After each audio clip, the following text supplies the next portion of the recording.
And we are live. You already know who it is. My name is Mike Kyle, aka the Fantasy Vulture. I have over a decade worth of fantasy football experience and have continuously competed for fantasy championships over the course of the past 6 seasons. Let's make it 7 in 2020. But enough of me.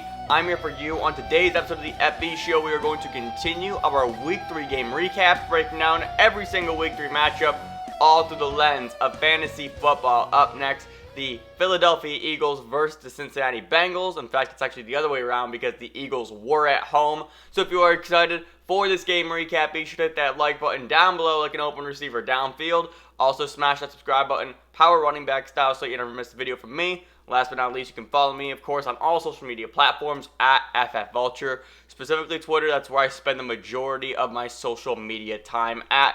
I love answering fantasy questions, start, sit, trade offers, waiver wire pickups, and everything in between, so be sure to give me a follow over there. But let's dive right in between the Bengals and the Eagles, one of the most what the fuck games of the week. So let's go right in to the box score, shall we?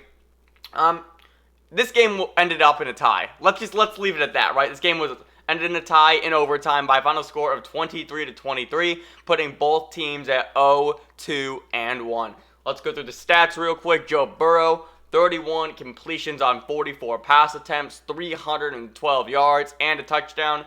Joe Mixon struggled again for the third straight week, 17 carries, 49 yards, 2 for 3 in the air, and 16 yards. T. Higgins, though, my baby boy T. Higgins, came through in a massive way. 9 targets, 5 receptions, 40 yards, and 2 touchdowns. And Tyler Boyd also played spectacularly as well. 10 receptions on 13 targets for 125 yards. On the other side, with the Philadelphia Eagles, Carson Wentz, the struggles continue for him. 47 pass attempts, 29 completions, 225 passing yards, 69 rushing yards, #nice, 2 touchdowns, and 2 turnovers. Those stats may look kind of good. Trust me, it was not pretty. Miles Sanders, 18 carries, 95 yards on the ground, 8 targets, 4 receptions, and 12 yards through the air. And Zach Ertz finally showed up for the first time this season, 7 receptions on 10 targets for 70 yards. Also worth noting here that Dallas Goedert and Deshaun Jackson did leave the game. Goddard suffered a high ankle sprain. He's going to miss some time, according to head coach Doug Peterson. And Deshaun Jackson has another hamstring injury. Shocking, I know, when his MRI is going to be coming back very soon at the time I am recording this video. But I do expect Jackson to miss at least 1 game, if not 2. Also important to note, going back to the Bengals before we really dive into this, both of T. Higgins' touchdowns came at the goal line. One was a 1-yard touchdown and the other was a 4-yarder. He's going to be involved in the red zone. So we'll talk about him in just a moment. But let's talk about Joe Burrow. Joe Burrow, again, it's not... I think the thing with Joe Burrow, and this is the thing I've been saying for the past 3 weeks now at this point, when you watch Joe Burrow, he definitely has some rookie, like, the typical rookie hiccups are there, but outside of that, it's not like he's playing average or anything like that. He's making great plays. He took an incredibly hard hit in this game. I don't know how he got up, to be brutally honest. But there was even a play where he scrambled out to the pocket, spun around a defender, stayed in bounds, moving towards the sideline, then fired a laser to T. Higgins, who was falling out of bounds. So it's just things like that, you know. Yes, he is a rookie, and this offensive line is not great, but when you're watching him play, he doesn't look like one. He's making plays that veterans make. He's making Aaron Rodgers-like plays, especially with that play going out of bounds toward the sideline. I've been really impressed with Joe Burrow, and my favorite thing about it so far is they are letting him throw in a way I don't recall a rookie quarterback ever being allowed to, right? When you bring in a rookie, you are usually going to keep the training wheels on for the first few weeks, right? Not in this case. Not in this case. 36 attempts, 61 attempts in week 2, and 44. They are letting him fucking cook. And it's a good thing that they're letting him cook. Do you want to know why? Because this team has the weapons to let him cook. Between T. Higgins, newly drafted rookie out of Clemson, Tyler Boyd, A.J. Green, John Ross, Auden Tate, Joe Mixon, Gio Bernard. I've said this before. With Joe Burrow, this is the best supporting cast of weapons I've ever seen for a rookie quarterback. And that makes me so excited for him and for the early parts of his career because he's already going into a situation where he has weapons. Like, he has 4 times the amount of weapons right now that Sam Darnold has had in the past 3 years. Think about that, right? So I'm really excited for Joe Burrow's outlook moving forward. He had another great fantasy day for you. He finished with 20 fantasy points. We need to talk about Joe Mixon. And ironically enough, I tweeted out on Sunday, I said I am hitting the panic alarm on Joe Mixon. A few hours later, I traded for Joe Mixon. I'm going to get into that trade during my Green Bay Packers preview.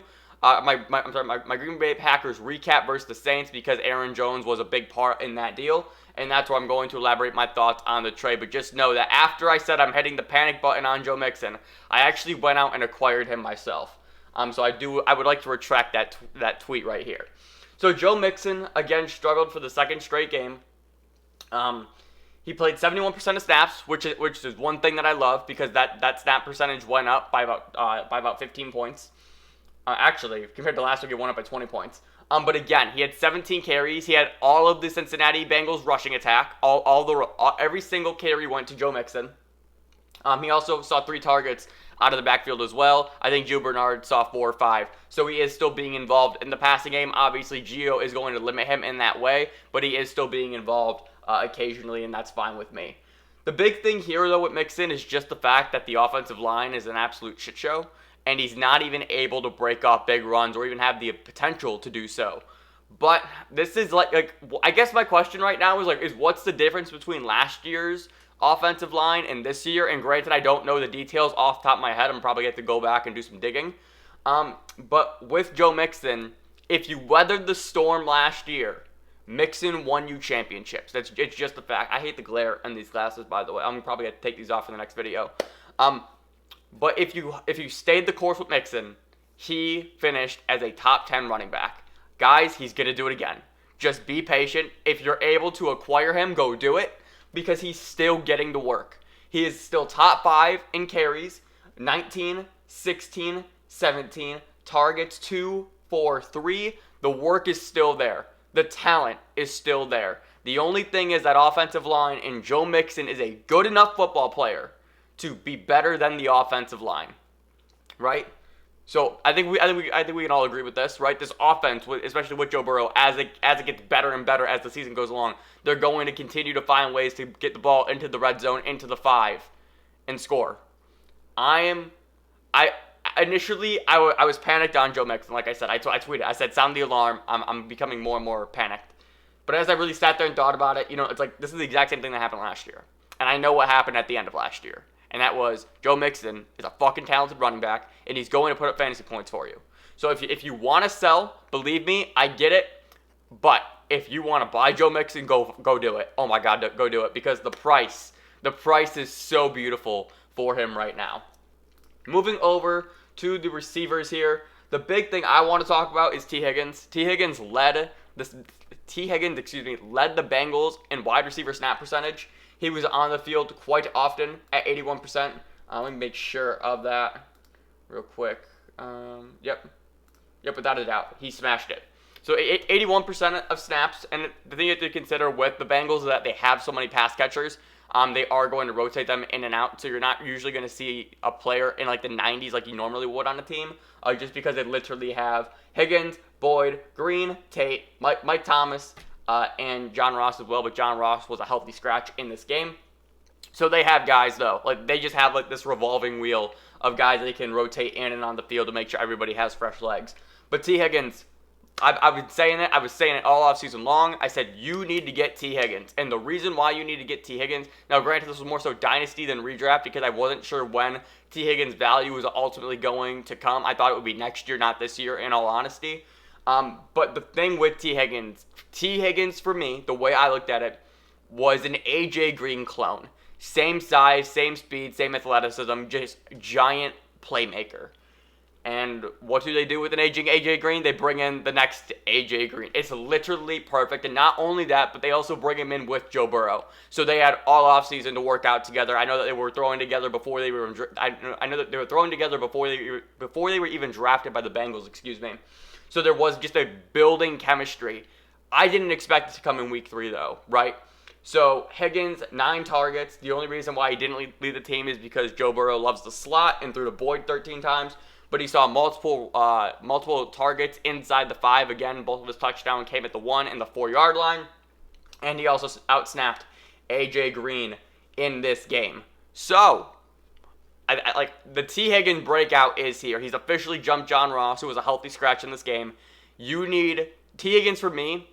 As a team who is struggling at wide receiver in my redraft league, I'm spending a ton of. How much fab am I putting down on T. Higgins? Let me think this out right now. I have 200 fab, 20%. I'm probably gonna put down $25 of my 200 fab. Yeah. So what is that? 10%? I can't do math right now. Why can't I do math in my head? Anyways, I'm putting down $25 fab on T. Higgins. I should be able to get him for me in my league. I'm really excited. I think the breakout's here, and I think it's here to stay. Again, he's only going to continue to improve. This is only his 3rd NFL game, and he puts up 2 touchdowns and 40 yards. I would like to see the yardage go up just a little bit, right? 40 yards and 2 touchdowns. That's more so being touchdown dependent than anything else. But I do think that Higgins' rest of season is going to continue to carve out a role for himself in this offense. I want to talk about Tyler Boyd real quick. I was saying this in the offseason as well when I did my Bengals preview, that Joe Burrow loves the slot. It's where Justin Jefferson absolutely shined at LSU, and I figured that would translate to Tyler Boyd yet again, and sure enough, it did. Boyd, just going through just his numbers a little bit, it was back-to-back weeks, 8 targets and 13. He's put up monster games in both of those, 72 yards receiving and a touchdown, and 125 this week against the Eagles. I think you're just seeing this budding chemistry between the two, and this isn't shocking. Like, if you just watch, like, I think the number was 110. I think Justin Jefferson had 110 targets out of the slot at LSU. So, like, this was so predictable, right? And A.J. Green was the big name that everybody was talking about this offseason, about how he was such a value, and I think I mentioned that as well, admittedly. But we were all sleeping on Tyler Boyd. I think the expectation was that Green was going to come back and really cement himself as that number 1 option, and we never even considered the fact that, what if Boyd was that number 1 instead? I think best case scenario, we looked at it as 1A, 1B, instead of just Boyd being that number 1 guy. I don't know if I can confidently say that Boyd is like the number 1, right? I think it's definitely likely. But as of right now, I do think it is still a 1A, 1B scenario, but who that B is, I think is going to kind of depend on the week, whether it is A.J. Green or T. Higgins. Green had a pretty down game for you, 5 receptions for 36 yards. So let's move over to the Eagles now real quick. I just spent a ton of time talking about the Bengals. Carson Wentz. Oh boy. Wentz was bad yet again. And not bad for fantasy because he still put up 20 points for you in this matchup, but just bad overall in the game. He's again just continued to struggle. He's continuing to struggle. Excuse me. Even against a bad defense, right? The thing I was saying with Wentz going into this game was if Wentz can't get it done against a defense like this, when can you confidently start him? And I think the Eagles have one of the hardest strengths of schedule coming up. So let's see. It's San Francisco, Pittsburgh, Baltimore, the Giants, Dallas bye, Giants, Cleveland, Seattle, Green Bay, New Orleans, Arizona, Dallas, Washington. So it's definitely not great. It is going to be tough sledding for the Eagles. They legitimately can start out 0-5-1 with those next set of games. I don't know how you can start Carson Wentz with confidence. I really don't. Especially with his receivers dropping like flies left, right, and center. Again, Deshaun Jackson with that hamstring injury and Dallas Goedert with the high ankle sprain is going to miss significant time. That is a monster bump to Zach Ertz, who finally gets that tight end work all to himself for the first time in, 3 years? So I am excited about Ertz, all things considered. But, Carson Wentz, like, something's wrong. I think it was Jake Seeley who tweeted it. He said Carson Wentz looks broken, and he really does. The fact that you can't even beat the Bengals in overtime, no disrespect, but again, that Bengals defense is not good. That's certainly something. So, you can probably drop Carson Wentz. Like, rest of season, would you rather have Carson Wentz or Gardner Minshew? And I think the answer is probably Minshew. I know Minshew just dubbed in that Thursday night game, but I'm more confident in Minshew and the weapons he has right now than I am Carson Wentz, and just the way that this Eagles offense is trending. It honestly feels like Carson Wentz hasn't been right since that ACL tear in 2017. So it sucks because he was a guy who absolutely could have been one of the faces of the league had he stayed healthy and, had he won a Super Bowl. But unfortunately, it just didn't. And it felt like the peak was there because he was on his way to the MVP season. And then he just came crashing down all at once after that. Miles Sanders is the running back in Philadelphia. 18 carries, 8 targets. He is getting the work. It's beautiful to see. We love to see it specifically, right? This is coming off of the second week after he missed week 1 with that hamstring injury.